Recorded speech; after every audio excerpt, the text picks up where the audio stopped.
Alright, ladies and gentlemen, Fabs in the house, and welcome back to the channel. Today I'm in the house with a Reeve knife, small Inkosi FDE, here with me for a quick review. But as usual, don't forget to like, subscribe, and leave me a comment down below. Let me know what you guys think in the comments about this fella, which is a knife center exclusive. This is the Flat Dark Earth KG gun coat knife for the version knife for the small Inkosi. Of course, you get your grease, your Loctite tools and everything, because they are encouraging you to take apart, maintain, clean up this knife, which is pretty cool. I mean, this is the in single blade small Inkosi FDE, Flat Dark Earth. This is basically just like a small Inkosi with a coating FDE, Flat Dark Earth, like it's like a gun coat, like kind of like similar to Cerakote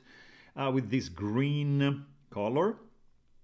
Also, the blade, of course, has been coated, and that's is adding an extra layer of protection to the knife, which in this case you can see it has been used, carried, loved, has some nice carry marks. It's great because this is a beautiful user.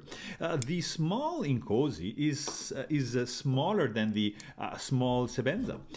For example, this is the handle, and you can see. Let's line them up like here.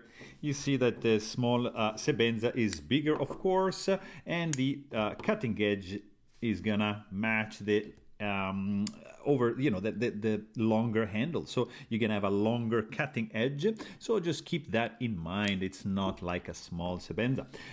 Small Inkosi is really cool. Love the in single blade shape. It's so good that I had to get another one. Big one, darker. So this is the large Inkosi. This is the black Cerakoted. Also, this is a knife center exclusive. Both are with the in single blade that you can see right over here. Also, of course, it comes in a tanto and in a drop point configuration, both small and large. So you have plenty of options to pick your coated Inkosi, which is one of the best, if not the best, frame lock currently released by Reeve Knives. So there you have it. Hope you guys enjoyed this video, and thanks for watching. Stay tuned.